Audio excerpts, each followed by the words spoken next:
পড়াশোনা সংক্রান্ত গুরুত্বপূর্ণ আপডেট পেতে অবশ্যই চ্যানেলটিকে সাবস্ক্রাইব করো এবং পাশে থাকা বেল আইকনটিতে অবশ্যই ক্লিক করো। Welcome to Suvendu academy. Suvendu একাডেমিতে তোমাকে স্বাগত। আজ আমি এই ভিডিওতে আলোচনা করব ষষ্ঠ শ্রেণীর পরিবেশ ও বিজ্ঞান বিষয়ে মডেল অ্যাক্টিভিটি টাস্ক পূর্ণমান 50 মার্কের, অর্থাৎ সর্বশেষ মডেল অ্যাক্টিভিটি টাস্ক 2021 সালের ফাইনাল মডেল অ্যাক্টিভিটি টাস্ক ষষ্ঠ শ্রেণীর পরিবেশ ও বিজ্ঞান। এটাই হচ্ছে পার্ট 8। এটা তোমাদের অক্টোবর মাসে বা নভেম্বর মাসে বিদ্যালয়গুলো দেওয়া হবে। আর তোমরা যে অ্যানুয়াল পরীক্ষা দাও, যে 50 মার্কের পরীক্ষা দাও, তো এটাই হচ্ছে সেই 50 মার্কের একটা মডেল একটা টাস্ক দেওয়া হলো। এটা তোমাদের বাড়িতে বসে সুন্দর করে লিখে খাতাগুলো জমা করতে হবে। যাই হোক, ভিডিওটি প্রথম থেকে শেষ পর্যন্ত দেখো। যেহেতু 50 মার্কের ভিডিওটা একটু বড় হবে, প্রথম থেকে শেষ পর্যন্ত দেখবে। যদি ভালো লাগে অবশ্যই একটা লাইক দেবে। আমার চ্যানেল নতুন হলে অবশ্যই চ্যানেলটিকে সাবস্ক্রাইব করবে এবং বন্ধুবান্ধবের সঙ্গে ভিডিওটি বেশি বেশি করে শেয়ার করবে। প্রথমে তোমাদেরকে প্রশ্নগুলো দেখাবো, তারপর প্রশ্ন এবং উত্তর একসঙ্গে পরপর করে দেখাবো। ওকে, চলো দেখা নেওয়া যাক। প্রথম দেখো, একে দেখে ঠিক উত্তরটি নির্বাচন করো। এখানে দেওয়া হয়েছে প্রতিটি প্রশ্ন 1 মার্ক করে এবং 9টি প্রশ্ন দেওয়া হয়েছে 9 মার্ক। দেখে নিয়েছো। দেখো 1.2, 1.3, 1.4, 1.5 এবং 1.6, 7, 8, 9। ঠিক আছে, টোটাল 9টি প্রশ্ন দেওয়া হয়েছে একের দাগের। 2-এর দাগে দেখো শূন্যস্থানপূরণ দেওয়া হয়েছে। এখানে দেওয়া হয়েছে 1 মার্ক করে 3 মার্ক। 3টি দেওয়া হয়েছে, দেখতে পাচ্ছ 3টি প্রশ্ন দেওয়া হয়েছে শূন্যস্থানপূরণের। 3-এর দাগে দেওয়া দেখো ঠিক বাক্যের পাশে ঠিক চিহ্ন আর ভুল বাক্যের পাশে গুণিতক চিহ্ন দাও। এখানে দেওয়া হয়েছে 3টি প্রশ্ন, 3 মার্ক। এবং 4-এর দাগে দেখো সংক্ষিপ্ত উত্তর দিতে বলা হয়েছে। এখানে 3টি প্রশ্ন দেওয়া হয়েছে, এখানে 1 মার্ক করে 3টি। আর 5-এর দাগে দেখো এখানে 1টি বা 2টি বাক্য উত্তর বলা হয়েছে, 2 মার্ক করে 7টি। 7 দিয়ে 14 মার্ক, দেখতে পাচ্ছ 7টা দেওয়া হয়েছে। আর 6-এর দাগে দেওয়া হয়েছে দেখো 6টি প্রশ্ন দেওয়া হয়েছে, 3 মার্ক করে 6 × 3 = 18। এই নিয়ে তোমাদের টোটাল 50 মার্কের একটি প্রশ্ন দেওয়া হয়েছে। 50 মার্কের মডেলের টাস্ক, এটাই ফাইনাল মডেল টাস্ক। এর উত্তরটা আমরা এরপর পরপর করে দেখে নিই। চলো দেখে নেওয়া যাক। প্রথম প্রশ্ন 1-এর দাগের ঠিক উত্তর নির্বাচন করো। প্রথম প্রশ্ন কী আছে? সিংকোনা গাছের ছাল থেকে পাওয়া যায় রজন, কুইনাইন, রবার, আঠা। উত্তরটা তুমি লিখবে এইভাবে সুন্দর করে। আমি লিখেছি দেখো সুন্দর করে। 1-এর দাগের উত্তরটা এইভাবে লিখবে 1.1-এর কুইনাইন। কুইনাইন গাছের ছাল থেকে সিংকোনা পাওয়া যায়। ঠিক আছে, 1-এর দাগের ক্ষয়ের খ উত্তরটা হবে খ, কুইনাইন গাছের ছাল থেকে সিংকোনা পাওয়া যায়। পরে প্রশ্ন, কৃষিক্ষেত্রে সার হিসাবে যা ব্যবহৃত হয় তা হলো ক নুন, ম্যালথিয়ন, কার্বোলিল, ইউরিয়া। উত্তরটা কী হবে? উত্তরটা খুবই সোজা, উত্তরটা হবে ঘ, লিখবে ইউরিয়া কৃষিক্ষেত্রে সার হিসাবে ব্যবহৃত হয়। 1.2-এর উত্তরটা হবে ঘ, ইউরিয়া কৃষিক্ষেত্রে সার হিসাবে যা ব্যবহৃত হয়। পরে প্রশ্ন, কার্বন টেট্রাক্লোরাইডের সংকেত হলো CCl, CCl2, CCl4, CCl3। উত্তরটা কী হবে? না, কার্বন টেট্রাক্লোরাইডের সংকেত হলো CCl4, অর্থাৎ গয়ের দাগের CCl4। কার্বন টেট্রাক্লোরাইডের সংকেতটা হলো CCl4। ঠিক আছে। পরে প্রশ্ন, হেমাটাইট যে ধাতুর আকরিক তা হলো সোনা, তামা, লোহা, অ্যালুমিনিয়াম। উত্তরটা লিখবে এইভাবে, হেমাটাইট যে ধাতুর আকরিক তা হলো লোহা। ঠিক আছে, উত্তরটা হবে লোহা। চলে যাই পরের প্রশ্নতে। আয়তন পরিমাপের একক হলো গ্রাম, সেন্টিমিটার, বর্গ সেন্টিমিটার, ঘন সেন্টিমিটার। উত্তরটা অবশ্যই হবে আয়তন পরিমাপের একক হলো ঘন সেন্টিমিটার। উত্তরটা হবে ঘন সেন্টিমিটার। পরে প্রশ্ন, অবিশুদ্ধ রক্ত হলো যে রক্তে কেবল CO2 থাকে, যে রক্তে O2-র তুলনায় CO2 বেশি থাকে, যে রক্তে কেবল O2 থাকে, আর যে রক্তে CO2-র তুলনায় O2 বেশি থাকে। উত্তরটা কী হবে? অবিশুদ্ধ রক্ত হলো, উত্তরটা হবে খ, যে রক্তে O2-র তুলনায় CO2 বেশি থাকে। উত্তরটা হবে খ, যে রক্তে O2-র তুলনায় CO2-র পরিমাণ বেশি থাকে। ওকে। পরে প্রশ্ন, যেটি আগ্নেয় শিলা তা হলো চুনাপাথর, বেলে পাথর, মার্বেল পাথর, গ্রানাইট। উত্তরটা হবে যেটি আগ্নেয় শিলা তা হলো ঘ, গ্রানাইট। ওকে। পরে প্রশ্ন, দৈর্ঘ্য পরিমাপের ক্ষুদ্রতম এককটি হলো ডেকামিটার, ডেসিমিটার, মিটার, মিলিমিটার। উত্তরটা কি লিখবে? না, দৈর্ঘ্য পরিমাপের ক্ষুদ্রতম এককটি হলো ঘ, মিলিমিটার। ঠিক আছে। চলে যাই পরের প্রশ্নতে। মানুষের বুড়ো আঙ্গুলে যে ধরনের অস্থি সন্ধি দেখা যায় সেটি হলো ক পিভট সন্ধি, হিপ্পো সন্ধি, স্যাডল সন্ধি, বল এবং সকেট সন্ধি। উত্তরটা কী হবে? উত্তরটা এইভাবে লিখবে, মানুষের বুড়ো আঙুলে যে ধরনের অস্থি সন্ধি দেখা যায় সেটি হলো গ, স্যাডল সন্ধি। বুঝতে পেরেছ? তাহলে এই ছিল টোটাল 9টি প্রশ্নের উত্তর আমরা রেডি করে দিলাম 1-এর দাগের। এবার আমরা চলে আসি 2-এর দাগের শূন্যস্থান পূরণ করো। প্রথম প্রশ্ন, সাগর কুসুম আর ড্যাশ মাছের মধ্যে মিথজীবী সম্পর্ক দেখা যায়। উত্তরটা কী হবে? উত্তরটা এইভাবে লিখবে, সাগর কুসুম আর ক্লাউন, ক্লাউন কয়ল আকার হস্য দন্তন, ক্লাউন মাছের মধ্যে মিথজীবী সম্পর্ক দেখা যায়। ঠিক আছে, বুঝতে পেরেছ? তাহলে 2.1 উত্তরটা এইভাবে সুন্দর করে লিখে ফেলবে। পরে প্রশ্ন, কোনো কঠিন পদার্থের বড় টুকরোকে ভেঙে ছোট করা হলে ছোট টুকরোগুলোর উপরিতলের মোট ক্ষেত্রফল বড়টার উপরিতলের ক্ষেত্রফলের তুলনায় ড্যাশ যায়। উত্তরটা কী লিখবে? উত্তর এইভাবে লিখবে, কোনো কঠিন পদার্থের বড় টুকরোকে ভেঙে ছোট করা হলে ছোট টুকরোগুলোর উপরতলের মোট ক্ষেত্রফল বড়টার উপরিতলের ক্ষেত্রফলের তুলনায় বেড়ে যায়। এখানে কী হবে? বেড়ে যায়। পরে প্রশ্ন, রান্নার বাসনের হাতলে প্লাস্টিকের আস্তরণ দেওয়ার কারণ হলো ধাতুর চেয়ে প্লাস্টিকের তাপ পরিবাহিতার ক্ষমতা ড্যাশ। তাহলে এখানে উত্তরটা কীভাবে লিখবে? উত্তর এইভাবে লিখবে যে রান্নার বাসনের হাতলে প্লাস্টিক আস্তরণ দেওয়ার কারণ হলো ধাতুর চেয়ে প্লাস্টিকের তাপ পরিবহনের ক্ষমতা, এখানে লিখবে ড্যাশে লিখবে কম। ঠিক আছে, বুঝতে পেরেছ? ব্যাস হয়ে গেল, আমাদের 2 দাগে 3টি প্রশ্ন ছিল, কমপ্লিট করে ফেললাম। এবার 3 দাগে কী বলেছে দেখো, ঠিক বাক্যের পাশে ঠিক চিহ্ন আর ভুল বাক্যের পাশে গুণিতক চিহ্ন দিতে বলেছে। প্রথম প্রশ্ন, কোনো স্প্রিংকে চাপ দিয়ে সংকুচিত করা হলে তার মধ্যে গতিশক্তি সঞ্চিত হয়। এটা কি হবে? এটা একেবারে ভুল, এখানে ওই জন্য গুণিতক চিহ্ন দিয়ে দিয়েছি। কারণটা হলো কোনো স্প্রিংকে চাপ দিয়ে সংকুচিত করা হলে তার মধ্যে স্থিতিশক্তি সঞ্চিত, গতিশক্তি নয়, স্থিতিশক্তি সঞ্চিত হয়। এই জন্য এখানে যেহেতু গতিশক্তি আছে, এখানে উত্তরটা হবে ভুল। পরে প্রশ্ন, কোনো তরলের প্রবাহিত হওয়ার বেগ বাড়লে সেই তরলের মধ্যে চাপ বেড়ে যায়। এটাও ভুল, উত্তরটা লিখবে এইভাবে ভুল গুণিতক চিহ্ন, কারণ বার্নৌলির নীতি অনুযায়ী চাপ হবে, চাপটা কমে যাবে। উত্তরটা বুঝতে পারছো? বার্নৌলির নীতি অনুযায়ী চাপটা কমে যাবে, এই জন্য এখানে যেহেতু বেড়ে যায় বলেছে, এটা ভুল, গুণিতক চিহ্ন দেওয়া হলো। লিগামেন্ট পেশির সঙ্গে হাড়কে যুক্ত করে, কে না লিগামেন্ট পশুর সঙ্গে হাড়কে যুক্ত, এটাও ভুল, এখানেও গুণিতক চিহ্ন, কারণ পেশির সঙ্গে হাড়কে যুক্ত করে টেন্ডন। ঠিক আছে, টেন্ডন কী করে? পেশির সঙ্গে হাড়কে যুক্ত করে, কিন্তু এখানে আছে লিগামেন্ট, এই জন্য এখানে ভুল, এই জন্য গুণিতক চিহ্ন। তাহলে 3 দাগে যে 3টি প্রশ্ন হলো তার উত্তরগুলো আমি রেডি করে দিলাম, সবগুলো উত্তর ভুল হয়েছে। ঠিক আছে, ওকে। পরের প্রশ্ন চলে যাই, সংক্ষিপ্ত উত্তর দাও। পরের প্রশ্ন বলেছে এসআই পদ্ধতিতে বলের একক কী? উত্তরটা এইভাবে লিখবে, এসআই পদ্ধতিতে বলের একক নিউটন।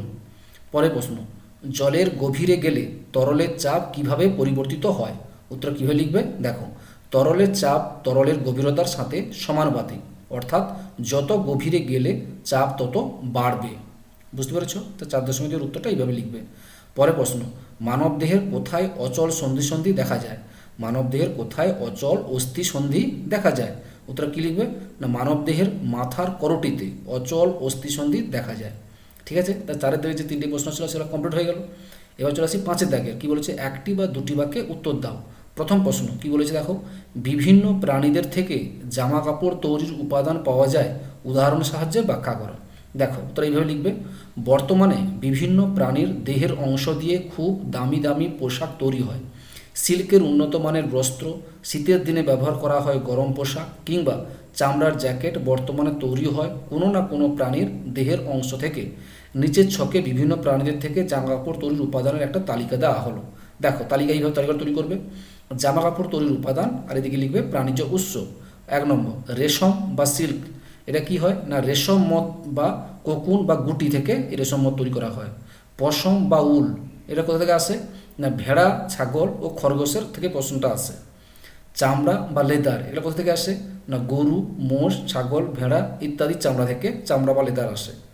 আর লোমযুক্ত দেহতত্ত্ব বা ফার, সেটা কি না ভেড়া, ছাগল ইত্যাদির লোমযুক্ত দেহাত্মক থেকে এগুলো আসে। বুঝতে পেরেছো? তাহলে এই প্রশ্নের উত্তর তোমাকে সুন্দর করে এইভাবে লিখতে হবে, আশা করি বুঝতে পেরেছো।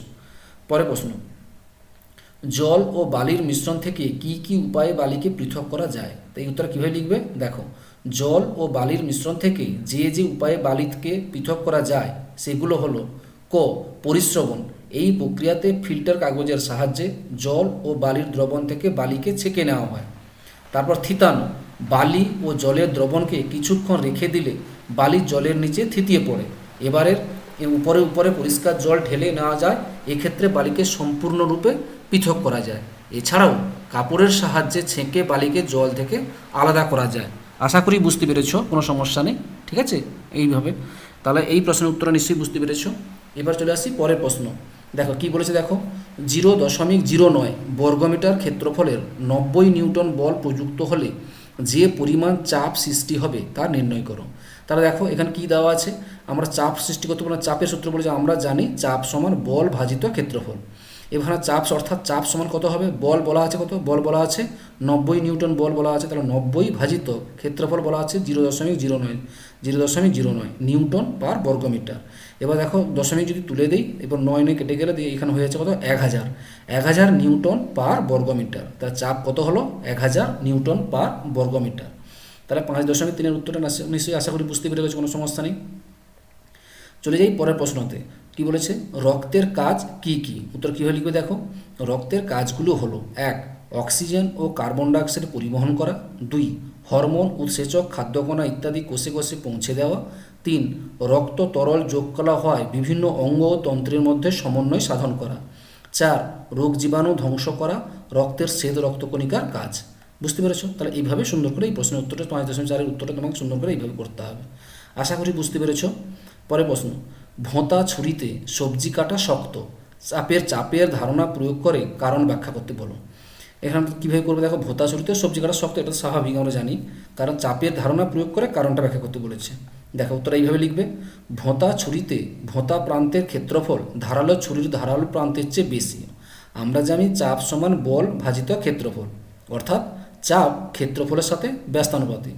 তাই ভোঁতা ছুরিতে একই বল প্রয়োগ করলেও কম চাপ প্রযুক্ত হয়, ফলে ভোঁতা ছুরিতে সবজি কাটা শক্ত। ঠিক আছে, তাহলে এইভাবে 5.5 উত্তরটা এইভাবে সুন্দর করে লিখবে। পরের প্রশ্ন, মানব দেহে কিভাবে ফুসফুস থেকে বিশুদ্ধ রক্ত বাম নিলয়ে পৌঁছায়? এই উত্তর কীভাবে লিখবে দেখো, বাম অলিন্দ ও ডান অলিন্দ রক্ত দ্বারা পূর্ণ হলে সংকুচিত হতে শুরু করে, তখন বাম নিলয় ও ডান নিলয় প্রসারিত হতে শুরু করে, তখন ডান অলিন্দের রক্ত ত্রিপত্র কপাটিকার, ঠিক আছে, মধ্য দিয়ে ডান নিলয় এবং বাম অলিন্দের রক্ত ত্রিপত্র কপাটিকার মধ্য দিয়ে বাম নিলয়ে পৌঁছায়। তাহলে এইভাবে 5.6 উত্তরটা তোমাকে কিন্তু সুন্দর করে এইভাবে লিখতে হবে। আশা করি বুঝতে পেরেছো, কোনো সমস্যা নেই। পরে প্রশ্ন, জলে গোলার পরে চিনিকে আর চোখে দেখা যাচ্ছে না, কি পরীক্ষা করলে তুমি বলতে পারবে যে চিনি হারিয়ে যায়নি, ওই দ্রবণেই আছে?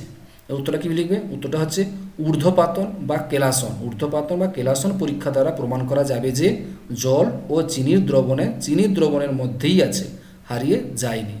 তাহলে 5.7 উত্তরটা এইটুকু লিখলেই হবে। ওকে, আশা করি বুঝতে পেরেছো। এবার চলে আসছি 3-4টি বাক্যে উত্তরিত বলা হয়েছে। ঠিক আছে, স্ট্রেপ্টোমাইসিস হলো উপকারী ব্যাকটেরিয়া, বক্তব্যটির যথার্থতা ব্যাখ্যা করো। এই উত্তরটা কীভাবে লিখবে দেখো, বিভিন্ন ব্যাকটেরিয়া মানুষের দেহে রোগ সৃষ্টি করে, আবার কিছু ব্যাকটেরিয়া আছে যাদের থেকে বিভিন্ন জীবাণুদের মেরে ফেলার ঔষধ তৈরি হয়, এদের থেকে ঔষধের গুরুত্বপূর্ণ উপাদান পাওয়া যায়। স্ট্রেপ্টোমাইসিস হলো এমন এক ধরনের ব্যাকটেরিয়া। স্ট্রেপ্টোমাইসিসের ব্যাকটেরিয়ার বিভিন্ন প্রজাতি থেকে প্রায় 50টারও বেশি ব্যাকটেরিয়ানাশক, ছত্রাকনাশক আর পরজীবীনাশক ঔষধ পাওয়া যায়। সেপ্টোমাইসিস বা এরিথ্রোমাইসিন হলো সেপ্টোমাইসিস থেকে পাওয়া এরকমই কয়েকটা ঔষধ যা আমাদের শরীরে ঢুকে পড়া জীবাণুদের মেরে ফেলে। বুঝতে পেরেছো? এইভাবে সুন্দর করে উত্তরটা লিখবে 6.1 উত্তরটা। পরে প্রশ্ন, জলে দ্রবীভূত হওয়ার পরে নুনকে সেই দ্রবণ থেকে ফিরে পেতে হবে, এই কাজে কোন পদ্ধতিটি পরিশ্রবণ না পাতন অনুপযুক্ত এবং কেন? দেখো উত্তরটা এইভাবে লিখবে, নুন জল থেকে নুন ও জলকে আলাদা করতে দুটো পদ্ধতির মধ্যে পাতন উপযুক্ত পদ্ধতি, কারণ পরিশ্রবণ পদ্ধতিতে জলে অদ্রবণীয় সূক্ষ্ম কণাকে ফিল্টার কাগজ দিয়ে পৃথক করা যায়, কিন্তু নুন জলে সম্পূর্ণরূপে দ্রবীভূত হয়ে যায়, যা অণুবীক্ষণ যন্ত্র দিয়েও দেখা যায় না। ঠিক আছে, এইভাবে দেখো একটা ছবি এঁকে দিয়েছি, তোমরা ছবিটা ভালো করে দেখবে এবং ছবিটা পারলে অবশ্যই আঁকতে হবে। ছবিটা আঁকে দিলে তাহলে তোমাদের বুঝতে সুবিধা হবে। ঠিক আছে, ব্যাস ছবিটা দেখার পর এবার লিখবে, আংশিক পাতন প্রক্রিয়ায় জলকে ধীরে ধীরে বাষ্পে পরিণত করা হবে এবং সেই বাষ্পকে পুনরায় শীতল করার মাধ্যমে জলে পরিণত করা হয়। উপরের চিত্রের ন্যায় একটি পাত্রে জল জমা হবে এবং শেষ পর্যন্ত মূল পাত্রে নুন পড়ে থাকবে। তো এইভাবে নুনটা পড়ে থাকবে এই পরীক্ষার সাহায্যে দেখতে পেলে। ঠিক আছে, আশা করি বুঝতে পেরেছো। এইভাবে সুন্দর করে ফেলবে। পরের প্রশ্ন, বল বলতে কি বোঝায় ব্যাখ্যা করো। দেখা এর উত্তর কীভাবে লিখবে দেখো, বাইরে থেকে যা প্রয়োগ করে কোনো স্থির বস্তুকে গতিশীল কিংবা গতিশীল বস্তুকে স্থির করা হয় বা তা করার চেষ্টা করা হয় তাকেই বল বলে। বস্তুর আকার আয়তন পরিবর্তন করার জন্যই বল প্রয়োগ করতে হয়। সিজিএস পদ্ধতিতে বলের একক হলো ডাইন এবং এসআই পদ্ধতিতে বলের একক হলো নিউটন। ঠিক আছে, তাই 6.3 উত্তর তুমি সুন্দর করে এইভাবে লিখে ফেলবে। পরের প্রশ্ন, মানবদেহে প্রশ্বাস আর নিঃশ্বাস প্রক্রিয়া কিভাবে ঘটে? দেখো এই উত্তর কীভাবে লিখবে, দেখো মানবদেহের শ্বাসবায়ু গ্রহণ করাকে বলা হয় প্রশ্বাস, শ্বাসবায়ু গ্রহণ করাকেই বলা হয় প্রশ্বাস, এবং শ্বাসবায়ু ত্যাগ করাকেই বলা হচ্ছে নিঃশ্বাস। প্রশ্বাস নিঃশ্বাস প্রক্রিয়া ঘটানোর জন্যই মানবদেহে রয়েছে মধ্যচ্ছদা ও পাঁজরের মধ্যবর্তী পেশি। দেখো ছবিটা দেখলে তোমরা আরও ভালো বুঝতে পারবে। এই দেখো মানুষের শ্বাসতন্ত্র, ব্রঙ্কাস, ট্রাকিয়া, ফুসফুস, ডায়াফ্রাম, মধ্যস্থানিকা। এবার কি বলেছে, মধ্যচ্ছেদ যখন সংকুচিত হয়ে নিচের দিকে নামে তখন বক্ষগহ্বর প্রসারিত হয়ে ফুসফুসে বায়ুতে প্রবেশ করে, অর্থাৎ প্রশ্বাস প্রক্রিয়াটি ঘটে। আবার মধ্যচ্ছদার উপরে উঠে আসলে বক্ষগহ্বর আগের অবস্থায় ফিরে আসে, তখন ফুসফুসের উপর চাপ পড়ে, ফলে ফুসফুসের মধ্যস্থ বায়ু বাইরে বেরিয়ে যায়, অর্থাৎ নিঃশ্বাস প্রক্রিয়াটি ঘটে। ঠিক আছে, ব্যাস এইভাবে সুন্দর করে ছবিটাকে বা ছবিটা এঁকে করে ভালো করে লিখলে খুব ভালো হয়। সুন্দর করে এইভাবে লিখে ফেলবে। পরের প্রশ্ন, সমস্ত জীবাশ্ম জ্বালানির মূলেই আছে সূর্যের শক্তি, ব্যাখ্যা করো। দেখা এটা কীভাবে করবে না, সূর্যের সৌরশক্তির খাদ্যের মধ্যে বা উদ্ভিদ দেহের রাসায়নিক শক্তি বা স্থিতিশক্তি রূপে জমে থাকে। বহু কোটি বছর আগের গাছপালার অবশেষ মাটির নিচে চাপা পড়ে ধীরে ধীরে গরমে আর চাপে কয়লায় পরিণত হয়। আবার উদ্ভিদ ও প্রাণীর দেহাবশেষ পাললিক শিলার নিচে থাকতে থাকতে বহু কোটি কোটি বছর ধরে পেট্রোলিয়াম ও প্রাকৃতিক গ্যাসে পরিণত হয়। পেট্রোলিয়াম থেকেই আমরা ডিজেল, পেট্রোল বা কেরোসিন ইত্যাদি জ্বালানি পাই। তাহলে কয়লা বা পেট্রোলিয়ামের জড়োহার শক্তির উৎসই হলো সূর্য। ঠিক আছে, তাহলে 6.5-এর উত্তর এইভাবে সুন্দর করে লিখে ফেলবে। আশা করি বুঝতে পেরেছো, কোনো সমস্যা নেই। এবং পরের প্রশ্ন কি বলেছে দেখো, তোমার বন্ধুর ওজন 60 কেজি এবং উচ্চতা দেওয়া আছে 4.5 ফুট।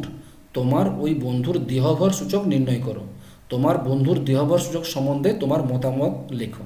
উত্তর খুবই সোজা, উত্তর এইভাবে লিখবে। আমরা জানি দেহভর সূচককে বিএম দ্বারা প্রকাশ করা হয়। দেহভর সূচক সমান দেহের ওজন, ওজনটা কিসে হবে, কেজি এককে হবে, ভাজিত দেহের উচ্চতার বর্গ।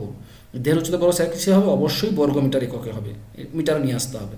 তাহলে এখানে আছে দেখো 4.5 ফুট, 4.5 ফুটকে মিটার নিয়ে গেলাম, তাহলে 1 ফুট সমান হচ্ছে 0.3048। তাহলে 4.5 ফুট মনে হবে 4.5 গুণিতক 0.3048 মিটার, এটা গুণ করলে হচ্ছে 1.37 মিটার।